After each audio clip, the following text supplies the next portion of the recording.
Hello guys, this is Doronsmovies and you're watching World of Warcraft lore Q&A number 36. So in this episode I will be answering some of the questions you guys left on the previous video, and if you'd like to get your questions answered, make sure to either put them on the newest Q&A lore video, YouTube personal messages, and you can also send them by Facebook and Twitter. You have links in the description for that below.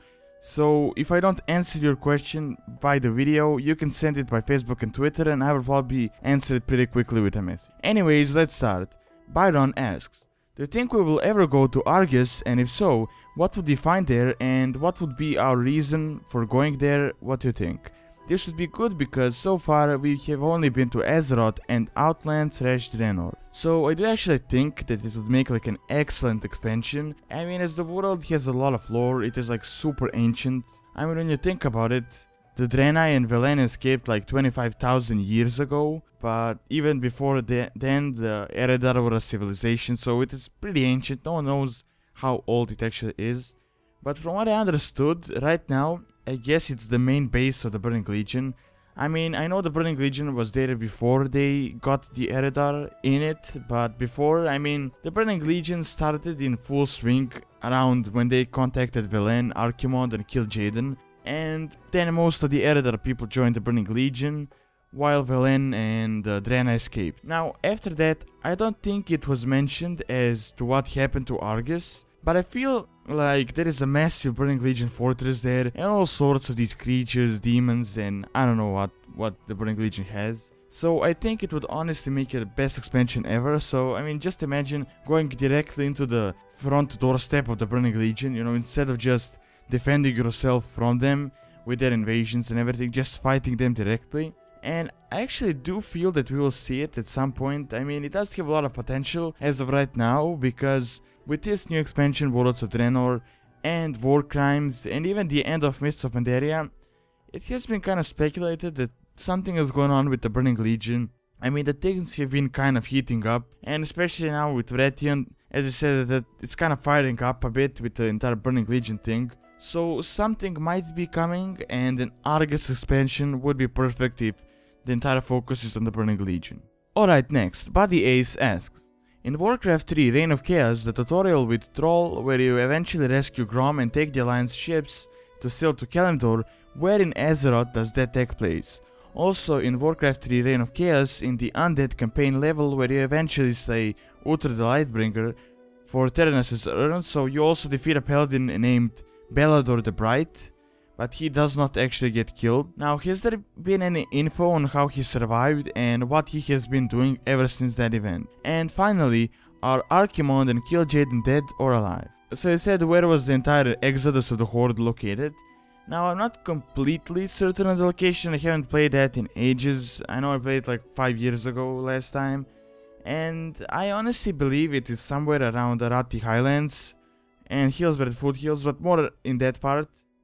So that is where most of the orcs were, and that is also where Orgrim Doomhammer died. So I do think they mentioned it in some way. They said that gnolls, murlocs and all of those creatures were in Arathi Highlands, the troll had to fight them, but those are the ones from the campaign, so I guess it's around there. And I don't think they really recreated Arathi Highlands in the same way as they did, because I believe in Warcraft 3 it was just mentioned that it was Lordaeron, but I don't think they had like all of the zones fully figured out, just like they had in World of Warcraft, so it might not just look the same.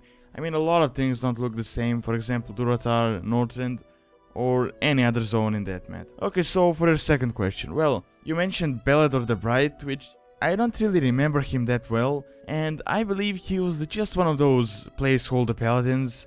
I mean, I don't think they put like the biggest lore figures to protect Uther and the Ashes of Terenas. I feel like they just thought that you should have like a level with arthas where you have to defeat like multiple paladins in order to fight the big paladin, and I think that was the entire like thought process. Although I do remember that some of them were mentioned, like Gavinrad the Dire, for example, who fought with Anduin Lothar. However, Ballador, I guess, isn't like a super important figure, but it is actually said that he managed to survive, so he wasn't killed like the others. And he wasn't really mentioned in the book, but he was actually quoted by Gavinrad the Dire, and I don't know how he survived. I mean, it's a bit hard to tell as you kind of killed all of the paladins in the same way and they have the entire same animation, so most of them just died in that way. And he just went straight for Uther, so that might actually be one of the explanations. Maybe he just thought of them as a minor nuisance or an obstacle, so he just like killed them but didn't like deliver the final blow, just so he can get to Uther faster and get the ashes he needed in order to resurrect Kil'Jaeden. Alright, and for the third one. Well, I'm about completely certain that Kil'Jaeden isn't dead, and he will return at one point, so we never actually killed him. There was just like his physical manifestation, or just he wasn't even fully into the world like Archimonde was, so Archimonde is actually kind of a different case. I believe he was actually killed, but not that he like returned to the Twisting Nether or anything, but he was like killed, because he got into Azeroth in his full physical form. I mean, he teleported into it, and he was destroyed by Malfurion and all of those wisps. So I think he was like completely destroyed, so his entire self was destroyed, not just like one of his physical manifestations, like because I believe the demons are in two planes. So one is, I believe, in the actual world and one is in a different one, but I believe he was like in his full form into the world where he was killed in, so I believe that is why he probably won't return ever in World of Warcraft, unless like they go back in time or something like that, but like in real time I don't think he will be coming anytime soon. Alright, and next question is by Lichkiller Lime, and he asks, does Arthas have any family besides his father? And if he does, what happened to them after the fall of Lordaeron? Like, are they alive or dead? So yes, I mean, Arthas obviously has a family, but it's not actually that big. I believe it's only his mother, father, and his sister. So his father pretty much is Terranus Menethil, as you said, and we all know that he's obviously dead, and there is a cinematic, and even he has his own tombstone and his spirit is there, so he's definitely dead. And there is even a whole mission, as I mentioned previously, with the urn and the ashes, but the fate of the rest of his family isn't really all that known. I mean, it is said that his mother Leanne is dead, and that she died somewhere before the Third War, so most likely before the entire Scourge thing, and while Arthas was still a noble prince before the entire corruption and everything, so she probably either died in a peaceful way or something happened. I'm not really certain.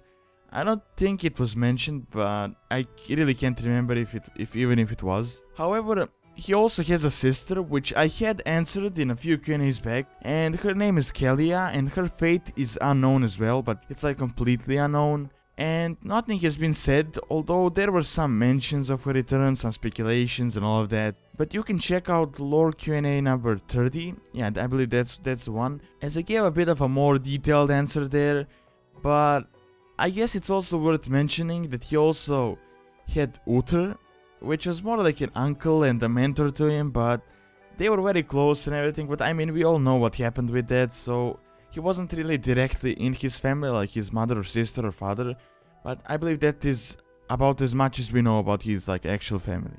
Okay, Charles asks, what do you imagine happened to the survivors of the Siege of Orgrimmar who followed Garrosh? Do you think they would have been sentenced to death? And do you think that some followed Garrosh to Draenor like Zila? Or do you figure that they immediately abandoned their conquest and went on to follow vol'jin's new horde? So I guess the answer to this question really depends a lot on his actual followers, like how dedicated they were.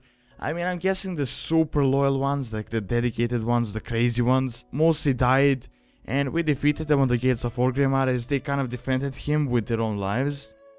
It's a bit similar to Nazgrim, although Nazgrim wasn't really crazy, but he was just very honorable and loyal, and which is kind of reasonable for an orc. I mean, he just followed him blindly without even seeing what he was doing, but he was just being loyal, so he kind of died honorably. But I am talking mostly about the other orcs that fell to the corruption and did a lot of bad stuff. Now, not that many followers actually joined Zila, as they weren't really with the Dragonmaw, and in War Crimes it was actually mentioned because Kairos actually came to Zila and told her to lay siege to the Temple of the White Tiger where Garrosh's trial was going on, and she actually allied herself with some of Garrosh's followers like Shokia, for example. She's one of those guys from the introduction Mist of Pandaria quest in Jade Forest, but apart from that, not many people actually joined her, and I don't think they actually went into Draenor. Right now they're with the Iron March, that is an expedition in Azeroth, and they're kind of defending the portal. So I don't think they actually went into like the previous Draenor. And after that, I'm guessing there is the third option. Those were the ones that kind of followed him, but saw what he was doing and saw that he was evil. So they either surrendered and most likely helped the rebellion, or just helped in rebuilding Orgrimmar after the war. I mean, a lot of citizens didn't really have a choice, because if you said something against Garrosh, you would probably get kidnapped, beaten, or killed or something like that. So a lot of people had to follow him without like a choice. So I'm guessing those people are currently with the Horde and are living peacefully. Alright, and the last question is by Arvin, and he asks, would you consider doing a World of Warcraft Let's Play, or at least just a Let's Play of the new expansion content? I think it would be cool. Now, I know this really isn't like a lore related question, but I wanted to answer it because I got a few questions about it before, so I thought I'd just answer it in this one. And the main reason is that I don't think a lot of people would actually watch that, and it might even draw people from the channel.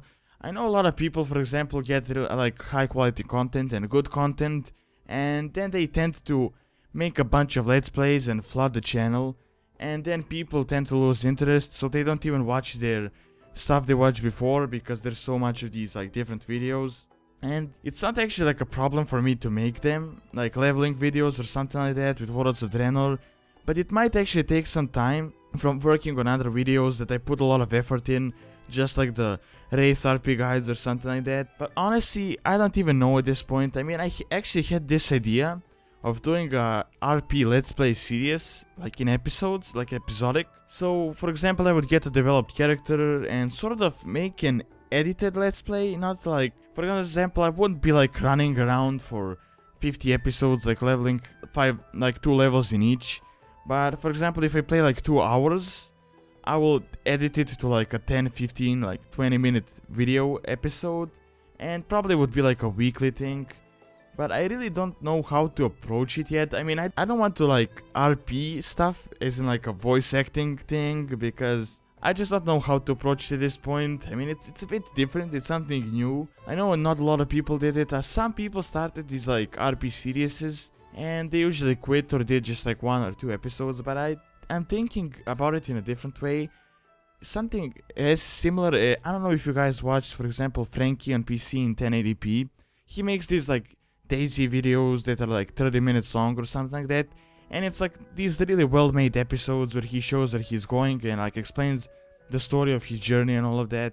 Now I know like Daisy is more of a sandbox game where you can like develop your own story, but I mean, World of Warcraft is still a MMORPG with a lot of people out there, so it is possible to do something like that, but I just don't know, as I said, how to approach it at this point.